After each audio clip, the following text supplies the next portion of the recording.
Tastes good? You're good? Sweet. Well, what's up, everybody? Welcome to the Skullet podcast. We're doing it in a brand new studio with a brand new guest. Put your hands together for the hilarious Brett Druck, everybody. Yeah. I was going to keep going, man. What's going on, dude? Hey, man. Not much, man. Thanks for having me on. I'm excited about your I feel like I'm more excited about your podcast than you are. Just the idea of it. Yeah. You came across very excited about it when I saw you. And no, we appreciate it. Great logo, great idea. Thank you. Here, I have some questions. Let's go for it. What is the point where you go, do you have like a certain length where you're like, we've done it? We've hit the benchmark. Well, I don't know if we can hit it by this time. I said 100 episodes. Okay. Okay. So I told. So it's not a hair length. It's a episode length. It's that's how I measure things by Okay. how many episodes it's been. It must be hard to get a haircut. It's very long. Yes, exactly. A lot of the. What do you want? Can I get a JRE on the top? And The Polish guys don't understand what I'm saying. Yeah, man, I'm saying 100 episodes, and by then I could say, okay, we did 100 episodes. You know what I mean? Okay, cool. That's more or less a promise to the lady that I'm seeing. After 100 episodes, then maybe we can reconsider. Oh, then it's I thought it was like, you know what? I'm less excited about the podcast. What do you mean? I thought it was like, hey, we're on it, like almost like if you called this like the fat loss journey. Yes. Right. And then you were like, I'm gonna hit this goal weight. And then I'll just keep doing the podcast.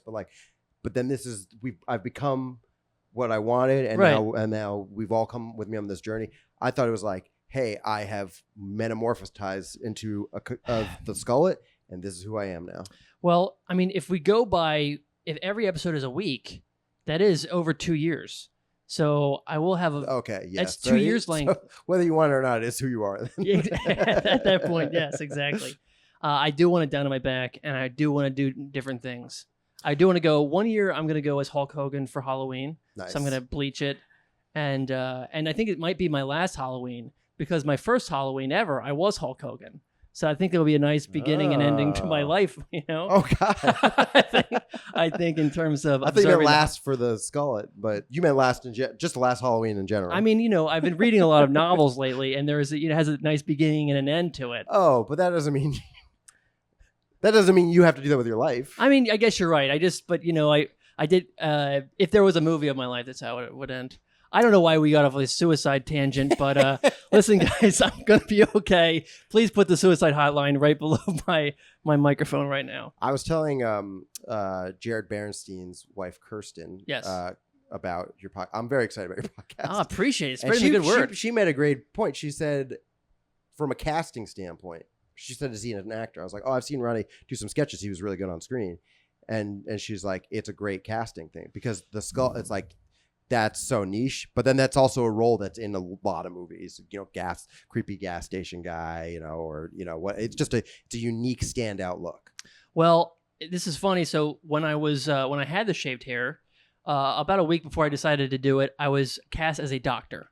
Okay. I was a bald guy that was a doctor.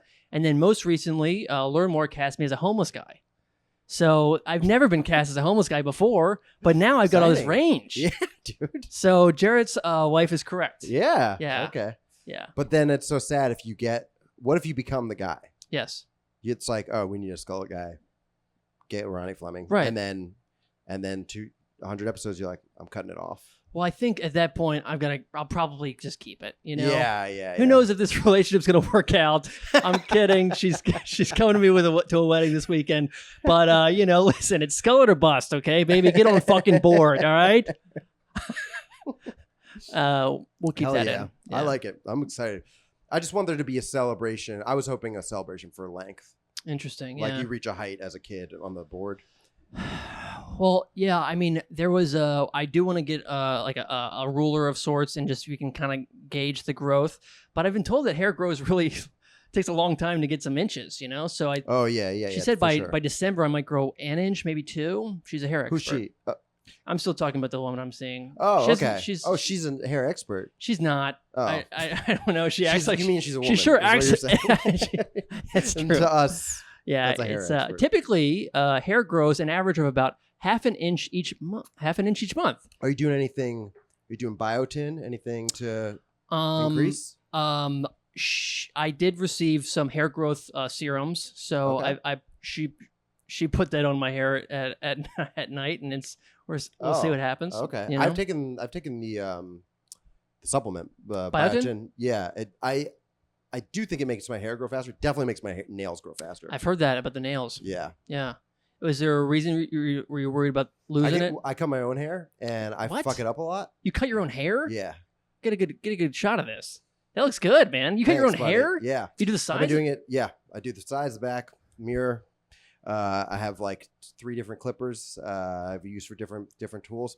I recently splurged. I got like a $95 Japanese Panasonic hair thing that has a vacuum in it. It sucks the hair up like wire, so it's less mess. It's great. But yeah, I started doing it in college to save money because the haircut's expensive. And it took me a couple of years, but it was like I would go get a haircut and I would be like, do this thing. Don't do this thing. They would fuck it up and I would get so mad.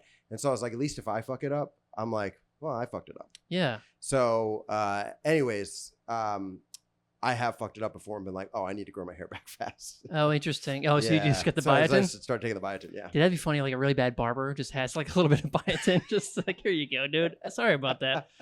Dude, I used to go to a barber and I used to hate it because I don't know what it was. Something about cutting my hair and maybe just staring at myself in a mirror, but my eyes always started watering.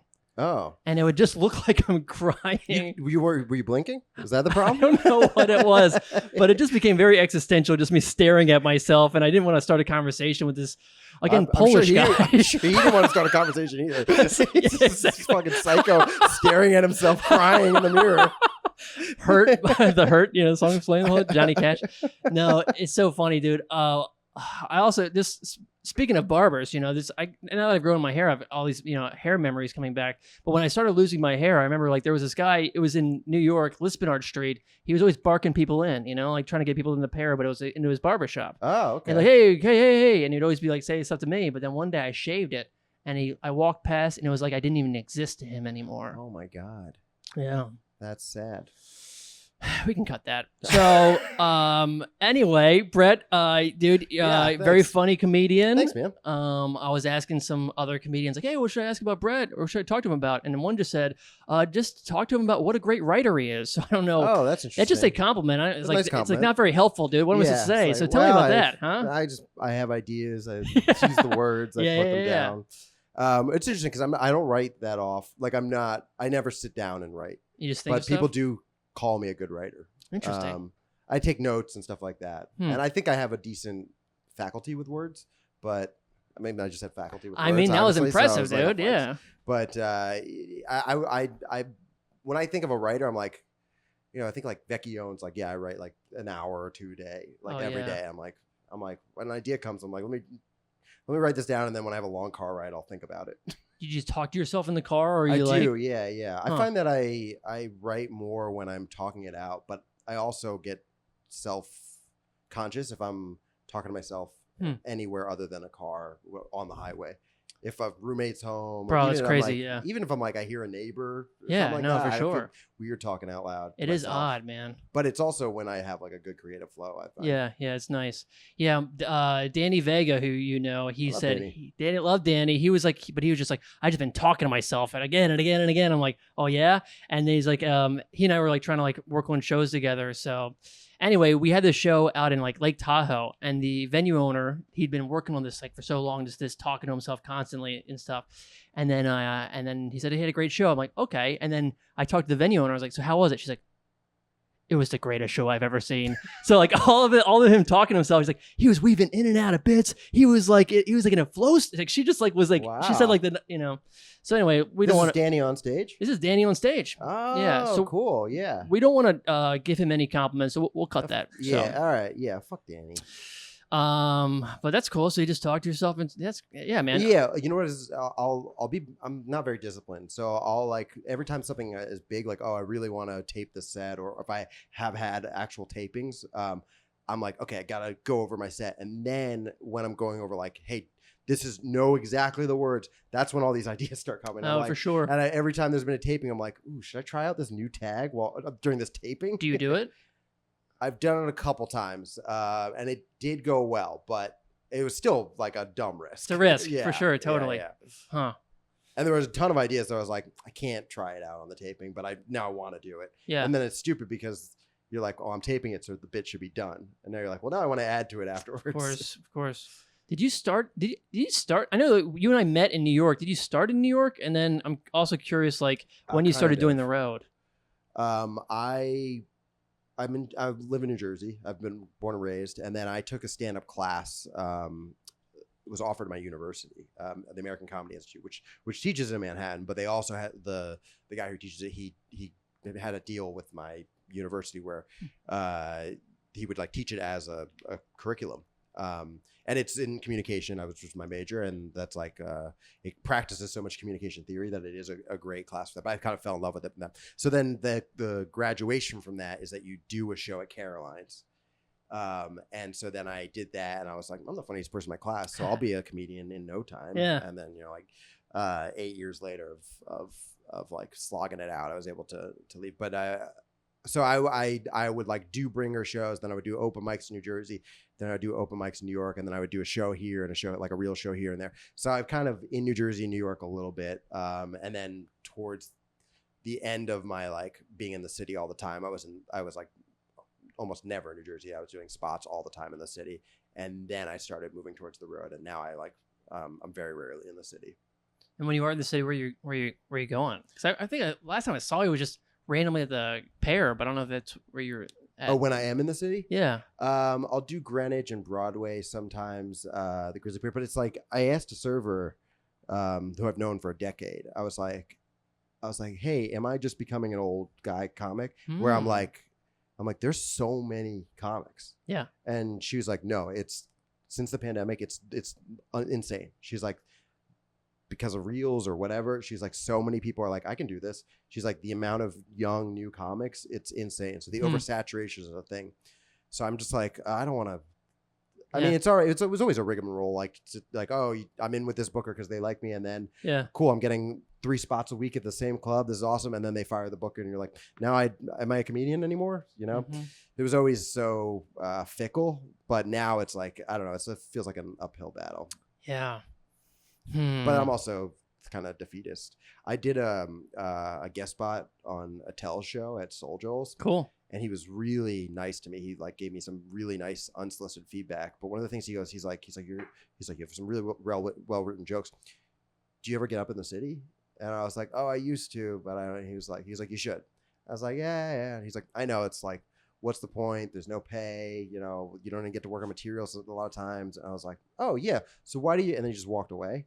And I was like, and I had like 5 interactions with that where I was like, oh, I would really love to know more of why you're saying. And just my God. Wow, dude. So then I started trying to get into the city again, and then I was like, it's so annoying. So soul sucking. And then it's like, I don't know. I just remember when I used to live in Red Hook, and it would just I'd go in and out of being like trying to grind, and then something, I would just be either I would get exhausted or just sad, and then I'm just like, fuck, I just couldn't continue to grind like that without it just eating my brain or something. But that does remind me of like I think it was in Little Giants when the quarterback was about to he's nervous about this big game, and then like Dan Marino or something shows up, and he's like, hey, Dan Marino, like, what are you doing in my front lawn? And he's like, well, whatever. And he's like, is there anything I'm playing tomorrow? Is there anything you can tell me about being a great quarterback? He's like, oh, well, yeah, here's exactly what you need to do. And then a lawnmower goes by, and just you can't hear any of the great advice. And then Dan Marino leaves, and you're just like, all right, well, that should help out a lot. So that does feel like one of those. Was Little Giants pre or post Forrest Gump? It's that same bit. I wonder who copied who. Wait, what? When Forrest Gump?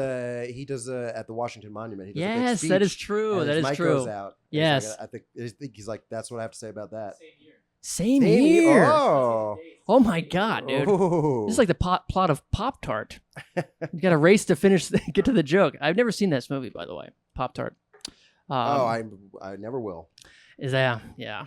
I don't know. Maybe a hate watch or a stoned watch. Yeah. Oh, maybe a stoned watch. Yeah. Yeah. Yeah. It's interesting when what you got it. Forrest Gump came out first, but it's not like Little Giants was filmed in 2 months, so it's like true. Yeah. Probably just Also, I remember when a joke was good in the 90s, in a movie, it was then there was no it was like in every movie. It would be like one of them is like, I think I just threw up in my mouth a little bit. Oh God, yeah. That was like it would be in every trailer for every movie. And then there's so many like tropes like that. Or just like certain memes of like, and that's my final answer. Right. Yeah. So I mean, yeah, the fact that the bit was only done twice is actually pretty impressive. That reminds me. I gotta watch Little Giants. That was awesome. I don't think I've ever seen it. You never seen Little Giants? I remember the kid being all wrapped up in padding. Yeah. And that was funny. That's all I remember. And Ed O'Neill, he was sort of like it was Ed O'Neill and Honey, I Shrunk the Kids actor Rick Moranis. So it was those guys are brothers, and one is like the jock and one is like the nerd, and they're facing each other. They're the coaches. And Ed O'Neill actually apparently was he tried out for the Pittsburgh Steelers. So he'd been to Latrobe or whatever. And I just heard him talk about this in an interview. For the last, I want to say 50 years, he's had this reoccurring dream where he's about to put on the pads and go out there and play football for the Steelers. And he's aging in the dream. So most recently, I think he's 76 years old. And he said, he's like, O'Neill, get in there. And he's like, I don't know, coach, I'm 76. And his coach is like, I think you'll be okay. And he said, since then, he has stopped having the dream. Oh, wow. Wait, so, since what? Since he kind of was just like, I don't want to play anymore. Oh, because it was the first. Oh, and now in the dream he goes, I'm too old. He just doesn't have that dream anymore. God, this sounds so the opposite of my father. He's like, will not accept that he's old and incapable. Really? Yeah. I mean, he's been like unable to drive for many years, and he'll still be like, yeah, when I get my license back. I'm like, it's not, you live in an assisted living. It's not happening. Wait, how old is your dad? 82. Oh, okay. Yeah. So he's gotten old. And he's gotten old, and then he also possibly has this thing called normal pressure hydrocephalus, which is like fluid builds in your brain, and it can increase like cognitive deterioration. Interesting. So he's probably at like a 90-year-old levels of cognitive decline. Right. But he should be better off. I'm disappointed in him. I mean, sounds like a real quitter, actually. I wonder what his recurring dreams are.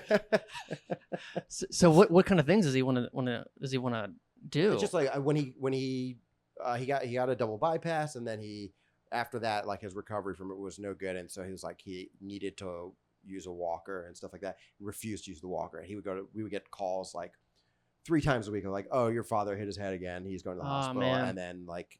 It wasn't until, I mean, this has been the last like 2.5, 3 years of this.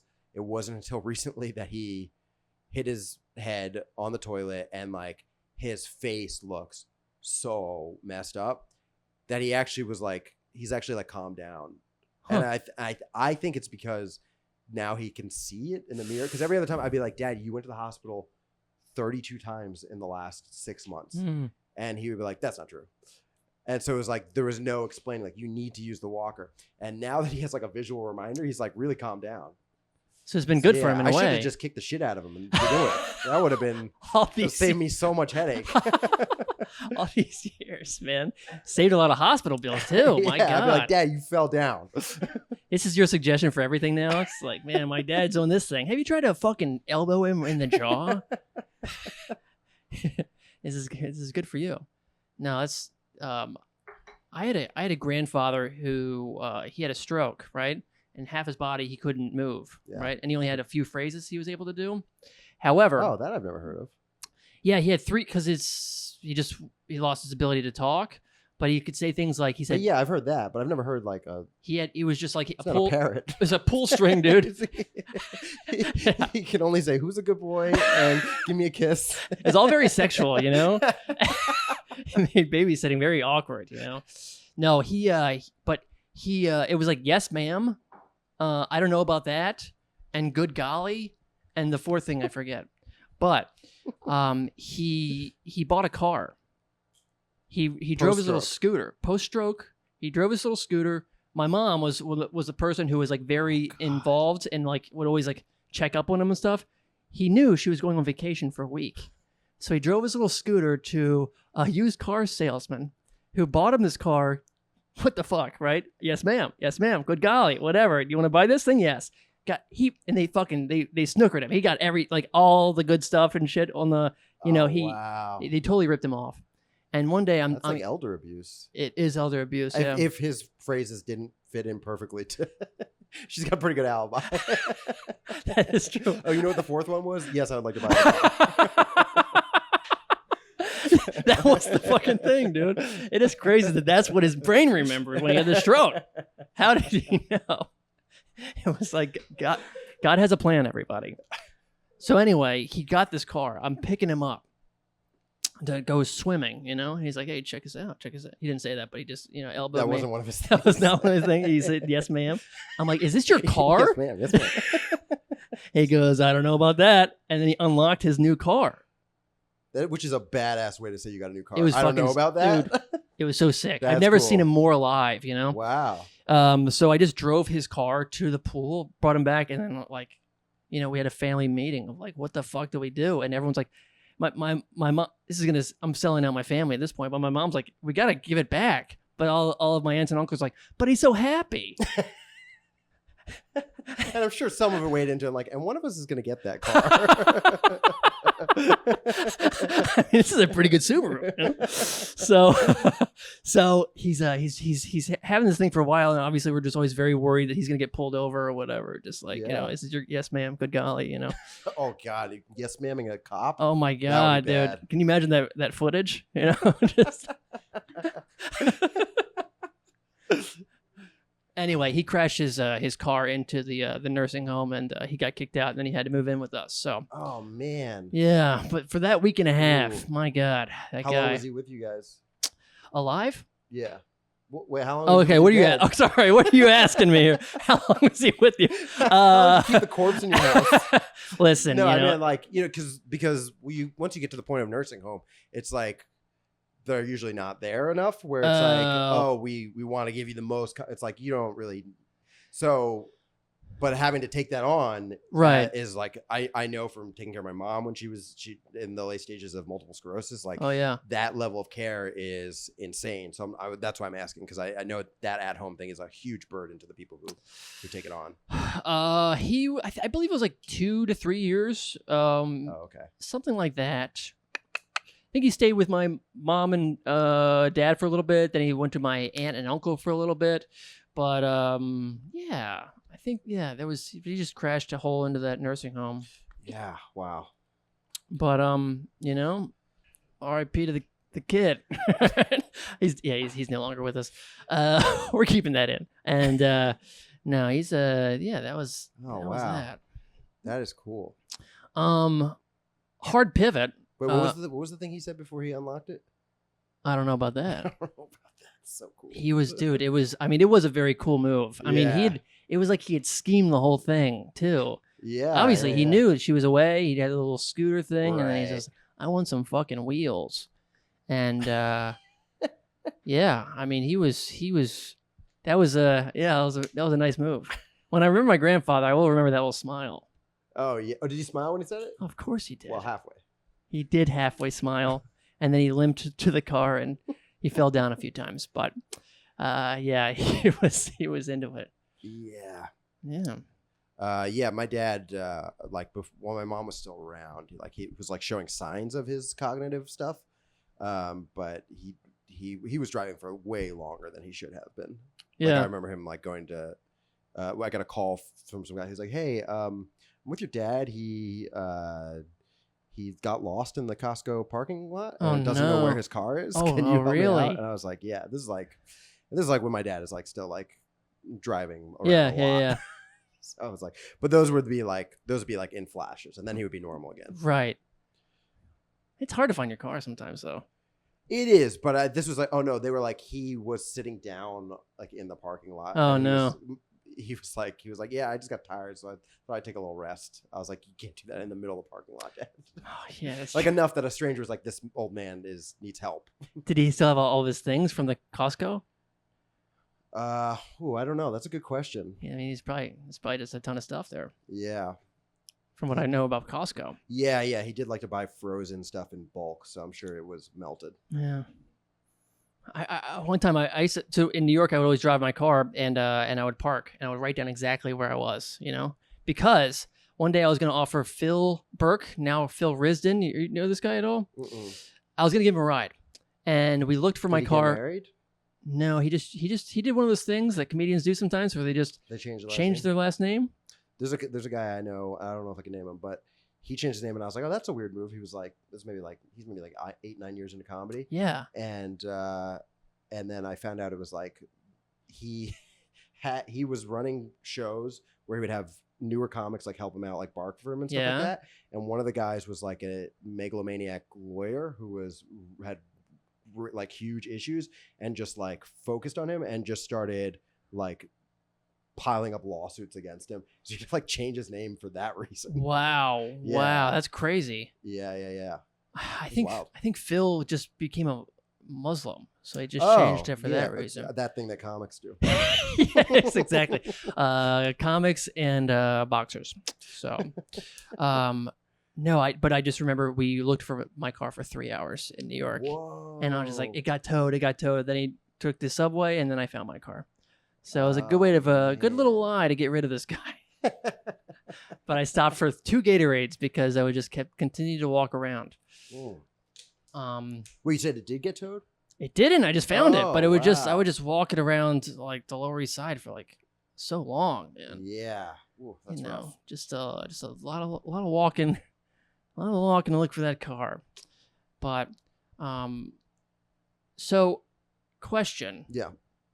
Man, I don't know how to do these pivots are not very smooth, so I apologize. I said, what's the podcast about? And you were like, I'll ask you some questions. Yeah, I'm going to ask you some questions, and we'll talk about my hair for a while, and then we'll talk about my grandfather. My expectations are here. Oh, okay. Excellent. We're here right now. Oh, so. Excellent. Cool, man. So do you cut your own hair? I'm kidding. So you're a big AI guy. I'm really fucking around with AI.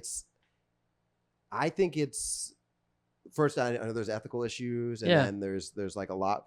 But it's at the point where I'm like, oh, I don't think we have time for that. It's here and it's inevitable. Yeah.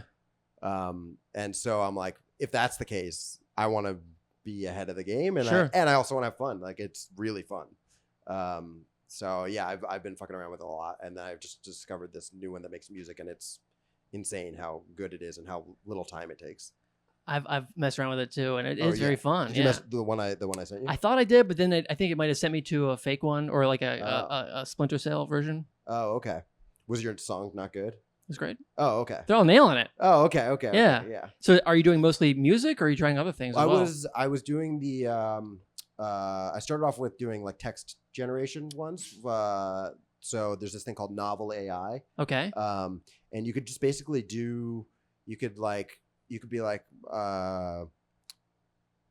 Ronnie the warrior appears in the forest and stuff like that, and then you could just play a role playing game. You could be like, and it'll be like, a banshee comes down. What do you do? And you'd be like, I use my whatever attack, and it writes it. And it has so many different good styles. It'll pick up on the style that you're writing in. Yeah. And continue it. Yeah. So you could just like have your own fantasy thing. If I was a D&D guy, I would totally use it to be a dungeon master. It could like enhance it in so many ways. And then it can read out loud. It can like narrate it really, really well. And so I started off with that, and then I started messing around with Stable Diffusion a little bit. I downloaded that. That's the image ones where you could just create images, and that is just so impressive. But yeah, it's just really fun. Like my favorite thing about it is the experimentation of like, a seed is basically whatever.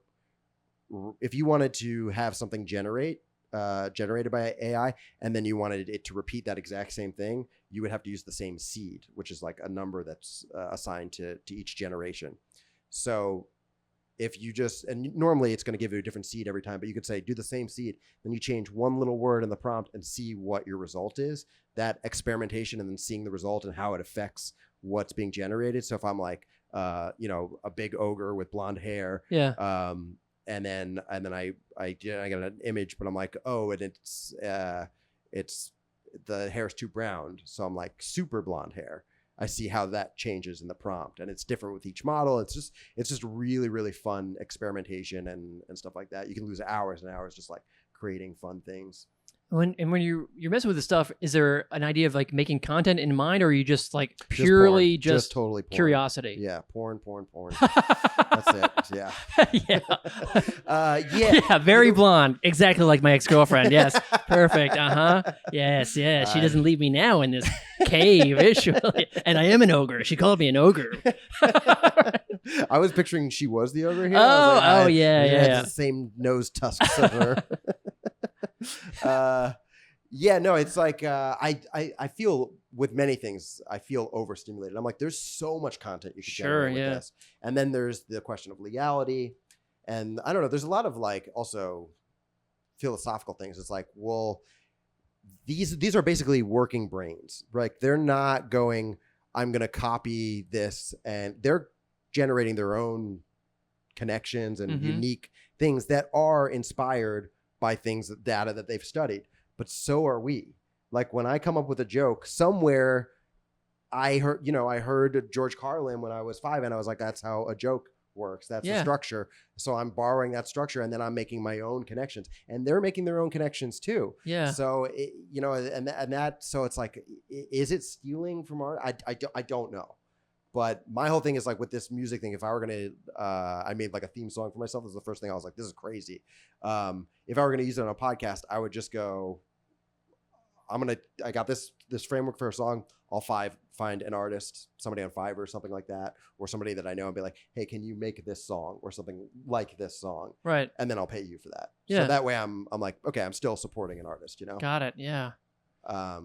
But yeah, it's just so impressive, and it's so fun, and again, I think it's inevitable. So I'm like, might as well have a good time if it's going to destroy the world, or be ahead of the curve if it's going to help the world.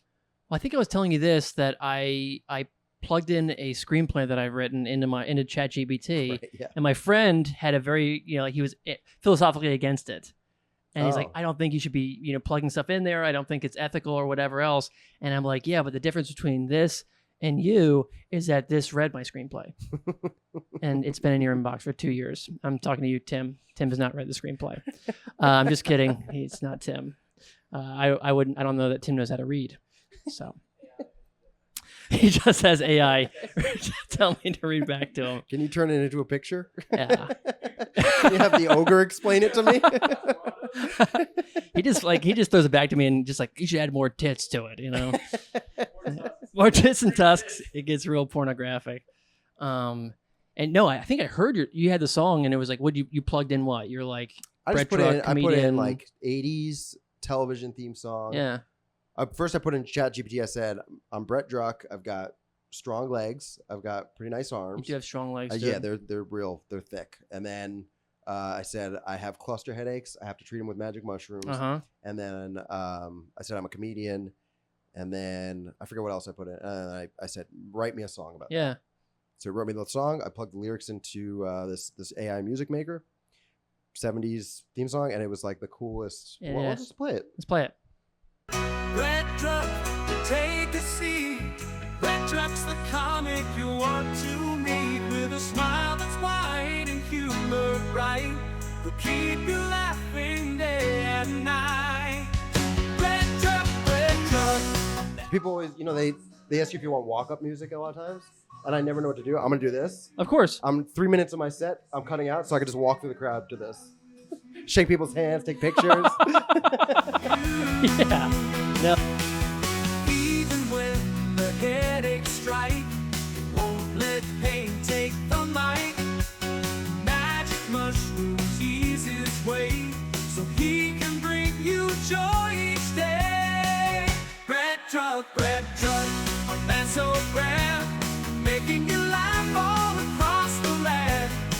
With nice arms and strong legs too, he's here to share a laugh with you. Every joke, a perfect pitch, but Brett, you'll never need a switch.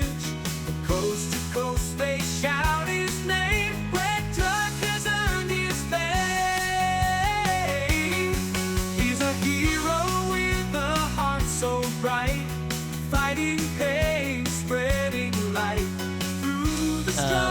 So I did, in addition to this, I did a song. You get 50 free credits a day. So I was like, oh, I got some more credits. So I was driving and I was like, write a song called Suck My Butt. Oh. Or no, Suck My Nut. And then it wrote the song, but ChatGPT was like, this may go against our content policy. And I didn't realize that. And I was driving. So I copied and pasted. I put the lyrics in. And now it goes, there's like one line in the song.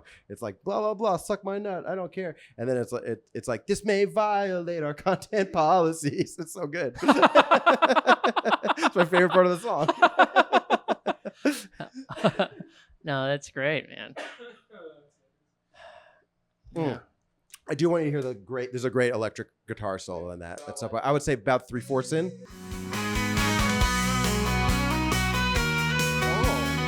Doing something to me.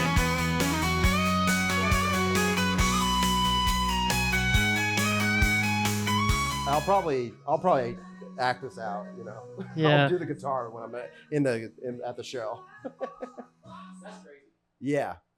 And I mean, probably took me more time to be like, hey, write the lyrics here, and then I'll take out the section labels and the verses, than for it to actually make the song. I was like, lyrics, style, and then a minute later, two full songs.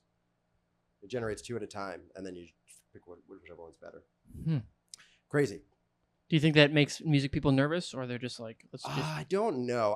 I mean, listen, I think there's always going to be a pushback of people like, don't support AI, and that's going to help really support human artists. I think that'll always be there. When you talk about like bigger industries, like if you're somebody who's like, I'm not touring or anything like that, but I make bank because I'm like the guy they go to for jingles and stuff like that. That sucks for you. Yeah. It's like Joey Gladstone and Yeah. Uncle Jesse. Yeah. That was their job, making jingles. So which is on theme for that intro song we just I heard. know, definitely, man. That was very, very, very cool. And you also had a Skullet song too. Yeah. Do you want to hear the Skull song now? Should we Fuck it, why not? This is the dude? section. All right. You got that emailed, right? We're actually using this episode. Oh, hell yeah. Yeah, we're cutting out my friend who actually did a Skullet song. We're like, sorry, dude. For the big stuff like us. Yeah. Sorry. Yeah. We're thinking about doing a thing of asking all of our Skullet listeners. We have 2 episodes out so far. Well, actually just 1. But to vote on which one do they prefer. That's fun. Yeah. I tried to do that on my old podcast where we kicked out a guy who did the theme song, so then we had to make our own theme song. Oh. None of us musicians. But we all agreed like, hey, we'll all do it, and then we'll have the fans vote on it. Oh, that's and fun. then I was the only one who made songs. And then they just roasted my song. I was like, you guys didn't make songs. They're like, is this anything? Fucking no, dude. Our next guest is actually just Ronnie interviewed AI. It's just telling me what a great interviewer I am. The Skullet's night, a comedian by day, a hero by night, with a moment on a balding head. He fights crime, fills villains with dread.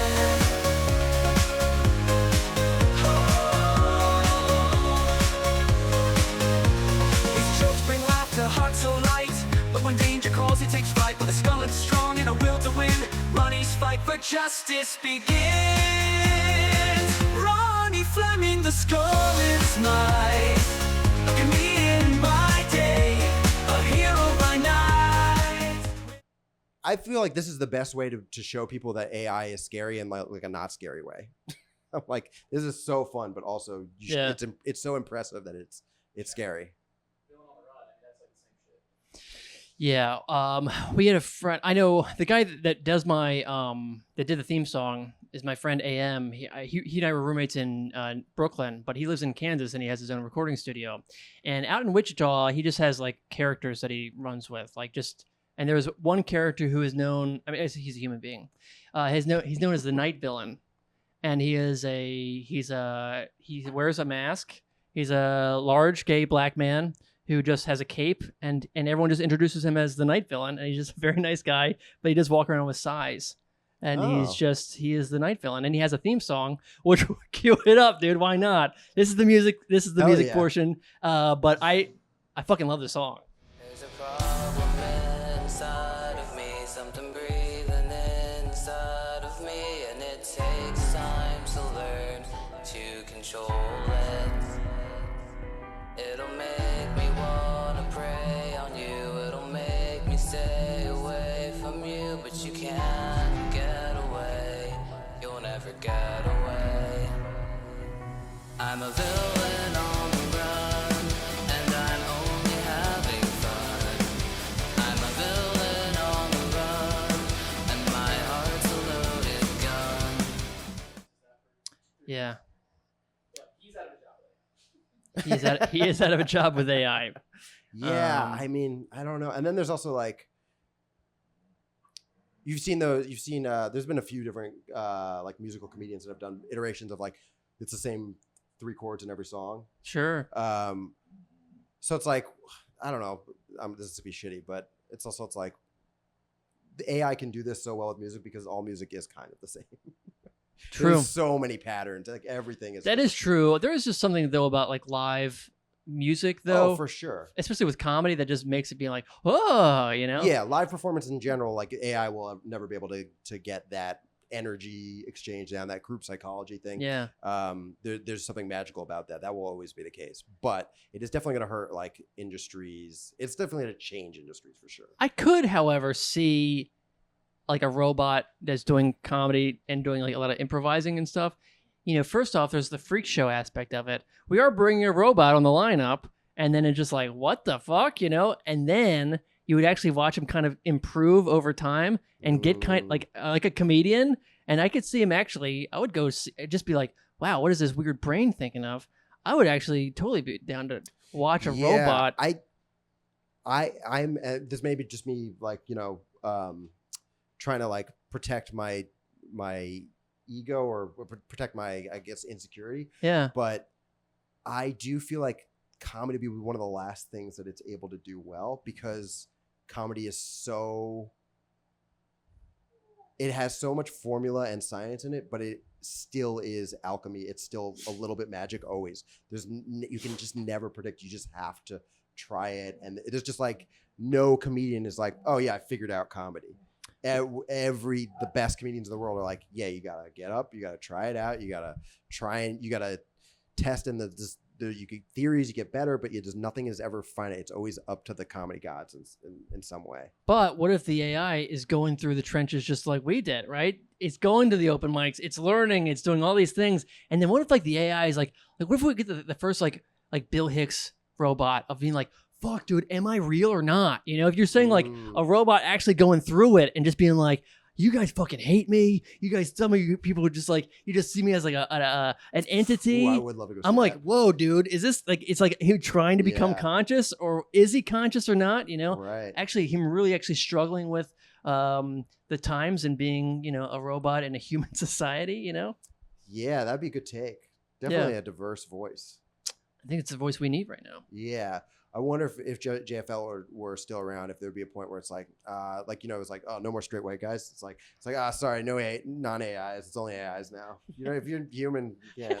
You gotta get an AI on the lineup, dude. Yeah. That's fun. Yeah, but I don't think that'll happen. No, I think people are just like the same way that self-driving cars probably would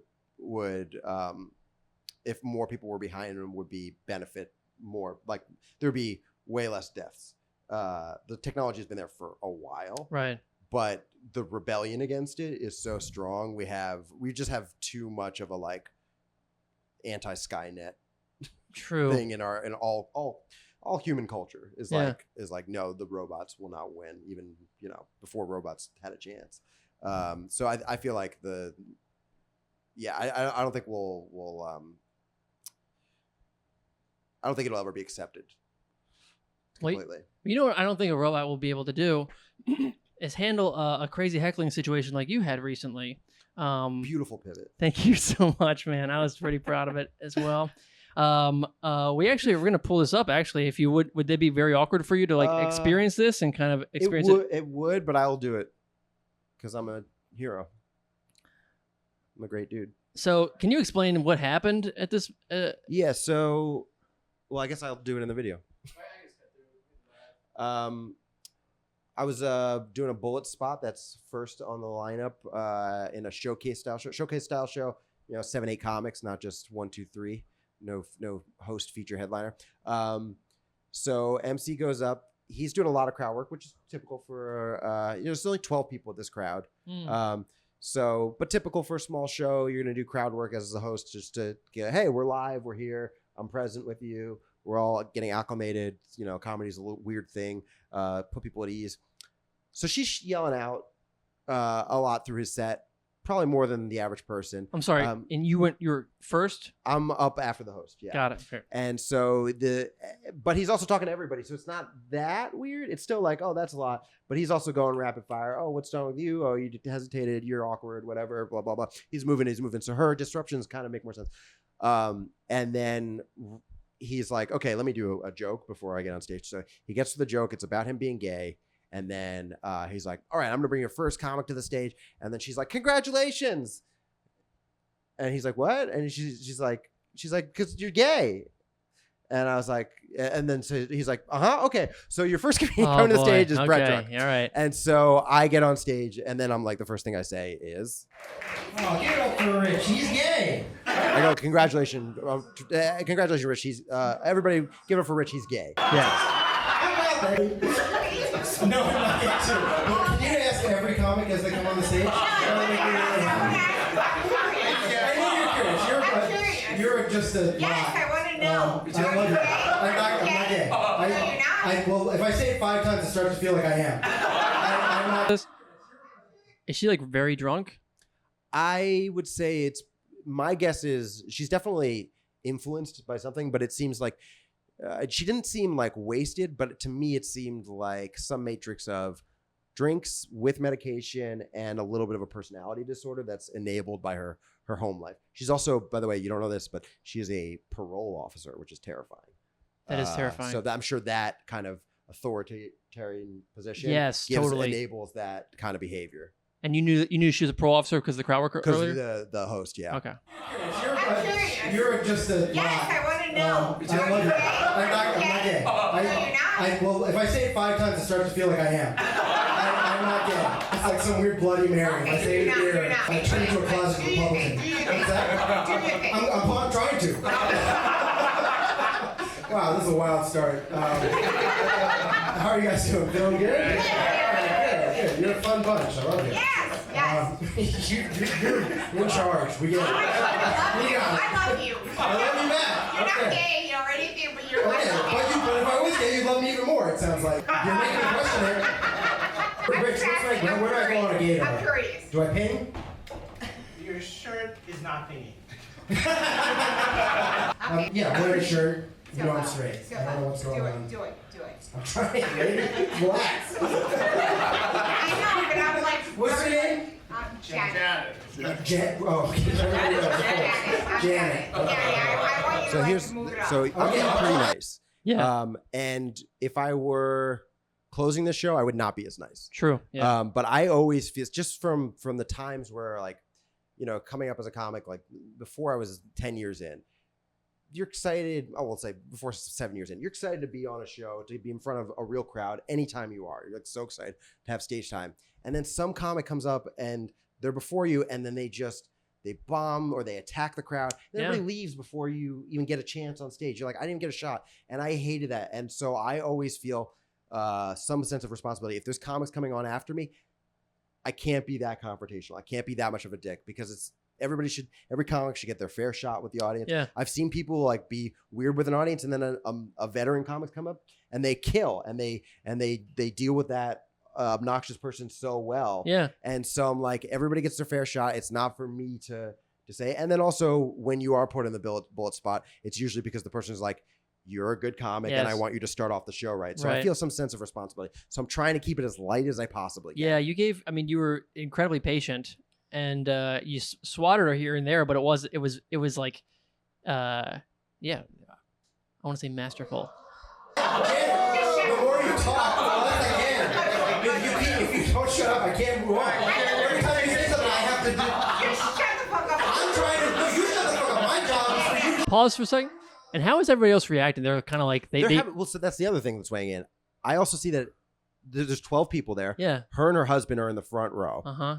Her husband is like having the time of his life, because he's clearly like in a weird submissive abusive situation and like she's obviously a nut job, and then to hear somebody be like, hey, you're crazy is so fun for him. But everybody's having a good time. Some people, it's their first comedy show, they don't even know that this is normal, right? And so I'm like, if they get kicked out, it's gonna just ruin the show. I mean, you've been, especially with a crowd that small, the group psychology changes when one person leaves or enters the crowd. So I'm like, I don't want to fuck with this. Everybody's having a good time, so as long as it's going, why make it confrontational? Yeah. Everybody's having a good time. Towards the end of the set, there's two people that you can't see in this that are behind them who are like, Jesus Christ with this lady. I mean, they're still laughing at my barbs with her, but they're like, this is crazy. Your job is to listen. I tell you, shh. Janet, Go over it. that's not how this works. Yeah, no. It doesn't work like that. So this is like, I'll explain the rest to you, maybe she'll pick up. It doesn't work like that. This is like, It works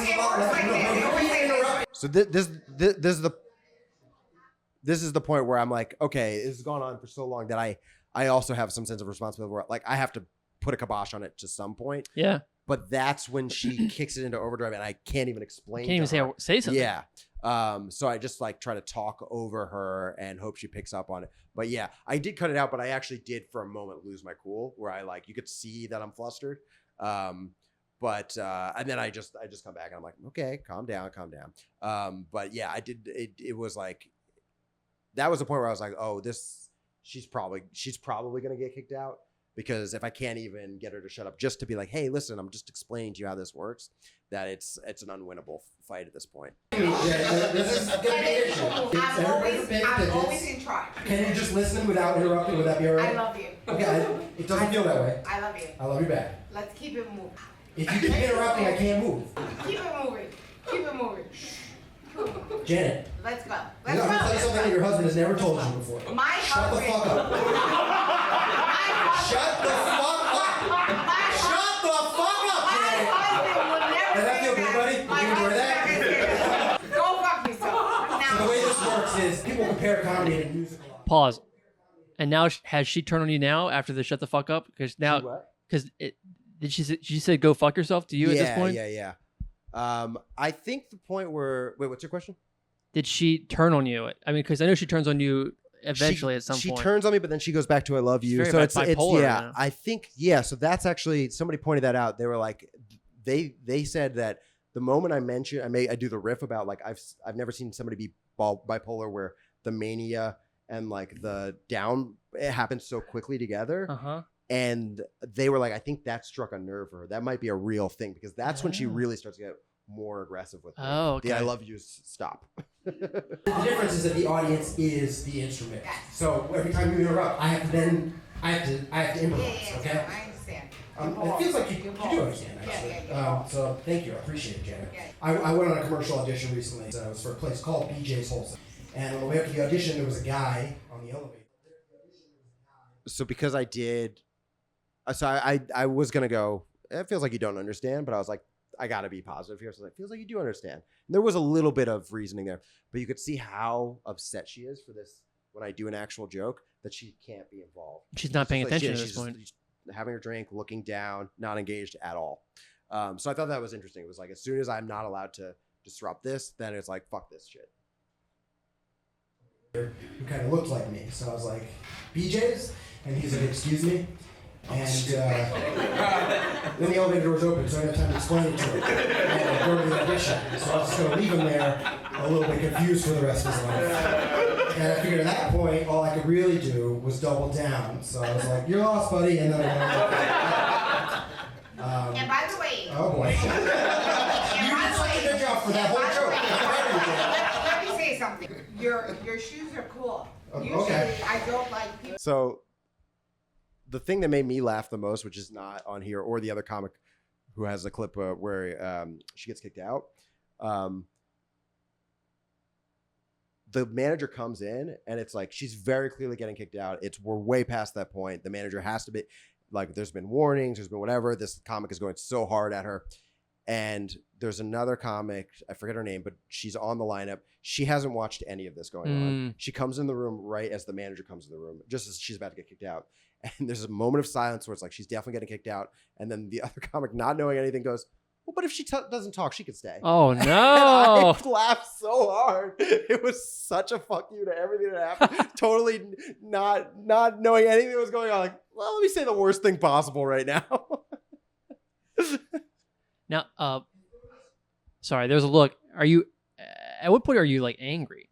I already got past that point. It was when I was trying to explain. I was trying to do this analogy of like how this is different from music and how like I need you as the instrument. She interrupted me so many times that I lost my cool for a little bit, and then I recomposed myself.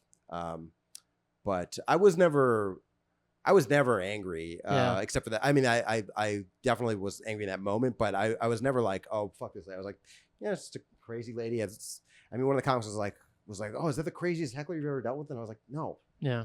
I was like, I've met so many people around the country. So many. She's not common, but these people, she's definitely does not exist in a vacuum. There are people who are like this around there. Fortunately, I'm forced to acknowledge everything that you said. Go fuck yourself. I've never seen somebody be bipolar and both mania and the downs in like a minute span. You're like, fuck you, I love you, great shoes, go to hell. Fuck yourself. Your shoes are good. Thank you, Janet. You are a wild ride. Yeah. Okay. I'm trying to Janet. You go fuck yourself. Oh, okay, we're on the down scene. Okay. This feels like I'm arguing with AI. How about that? And like an early one, not this is like ChatGPT 1. I've heard enough. Go fuck yourself. Thank you. Permission to masturbate. Turn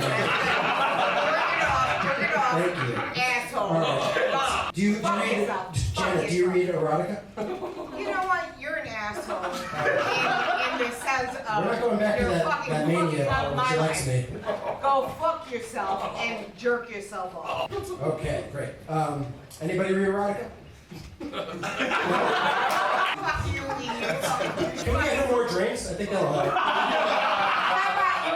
Are an asshole. The rest of the comedians are nothing like me. You're gonna love them, okay? You know what? Fuck you and the rest of the people. Well, sorry, the rest of the comedians. Separate. Fuck you and the rest of the comedians. These You're great. assholes just keep eating. Keep eating. What were her vows like? Fuck you. Oh, that's what I thought. That's exactly what I thought. All right, you guys have been fantastic. My name is Brett Druck. So that was another thing of like similar to I just remember being a comic and being like thinking of being the next comic and being like that comic ruined it for all of us. Right. So like I've done a thing where it's like everybody's talking, like maybe half the crowd is there, we're at a venue, but then half the crowd is just having a conversation, ruining the show. And I've been like, okay, you know what? I'm gonna be an asshole because listen, I can't have a good set and nobody's gonna have a good set. But if I make myself the asshole, and just to get everybody quiet, they'll hate me for the rest of my set, but they'll listen to the next comic. Right. And so I was trying to do something like that where like, hey, listen, let's separate me from the other. I'll do it all the time. Even like I don't MC that much anymore. When I MC all the time, it's like every once in a while I get a crowd that's like, they do not like me. Yeah. And so I'm like, I wouldn't even be like, the next comic coming to the stage is a good friend. Like I wouldn't even vouch for people because I'm like, I want to separate them as much from me as possible. Totally, yes. No, that makes sense.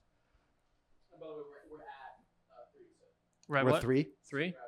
Okay. Okay. I just want to touch on this and but we don't if it's whatever. But you told me like I was just curious because I've known you for a little bit, and you mentioned cluster headaches and like the mushrooms. Yeah. And I was just watching like how you handle that. I'm curious, like, how have like the mushrooms has it affected the way that you? That is more of a testament of dealing with my my father's the frustration of like my father's stubbornness and his decline. Yeah.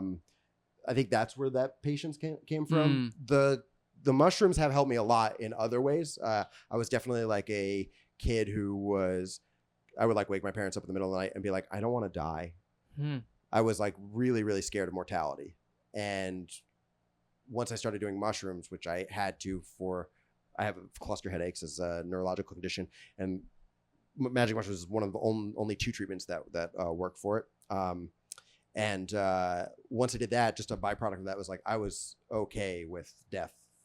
Also, I was like, oh, death is not the end of life. It's a part of life. So it has helped me in a few ways in that regard. And I mean, the first few times I did it alone, because I was, I read up on it extensively, and just also knowing myself, I'm like, what could cause a bad trip? That's what I don't want to have. And for me, it's social anxiety. I didn't realize that I liked weed until I did it with just one person who I was like hooking up with and comfortable with. I used to do it in social situations. I never liked it because I was so anxious. I was worried about how am I presenting, I'm in my head for too long. I'm thinking too much, And so I was like, the best thing I can do is do mushrooms alone, because then there's no social dynamic that's going to fuck with me.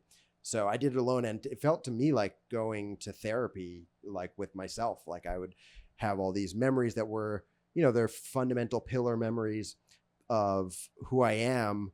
And then maybe I'm like, oh, that's like a big part of the reason I have confidence is like that time that person said that thing to me, and I know they were being totally authentic, and I really agreed with them. And it was like, oh, that's where some of my confidence comes from. Or like, oh, my parents, this thing I was mad at my parents for, I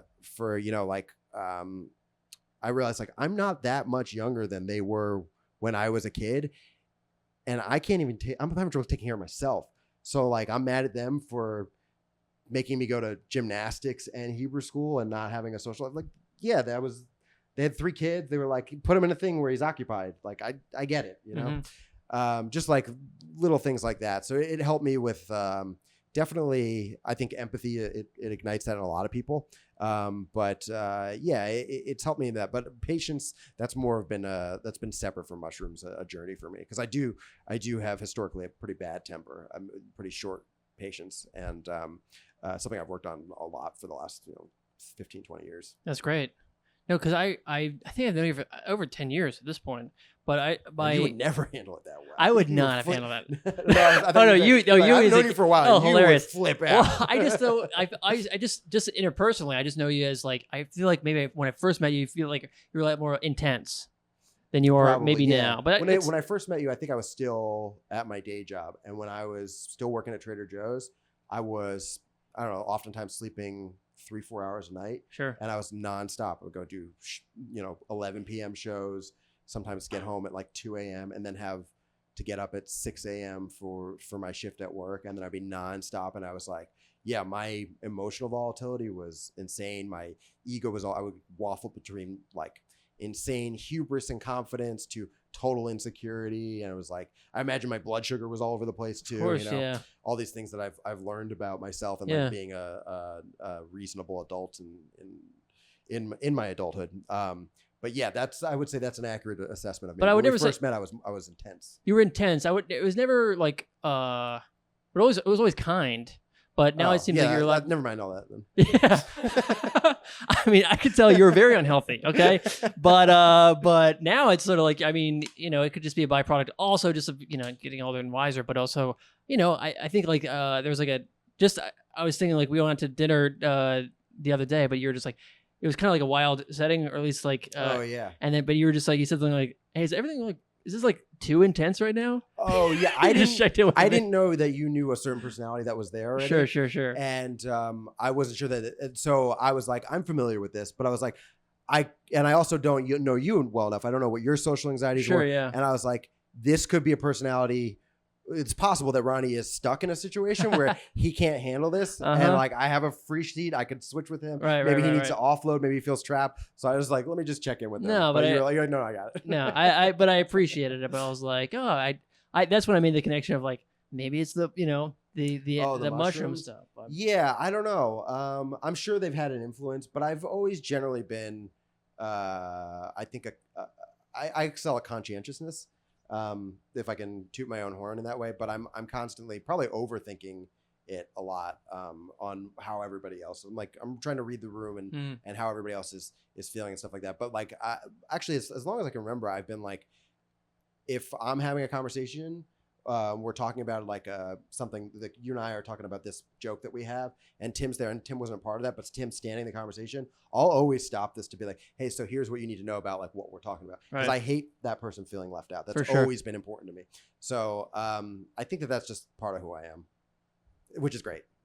Dude, it is great. Please make sure you guys follow Brett on all socials. What's your at Brett Druck, or at Brett Druck Comedy on things.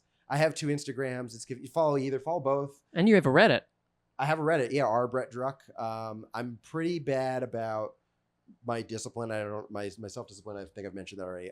So I will binge. I'll be like, yeah, I'm posting once a week, and that's forever. And then I do it for like 4 months, and then people are like, hey, where are you posting? And I'm like, I'll get back to you in a year. So, but yeah, there's definitely a backlog of content if you want to go to Brett Druck. But follow me on stuff. I'm trying to, I'm always trying to get better at stuff. And I got some people in the room who are going to help me out. It's not you, it's Tim.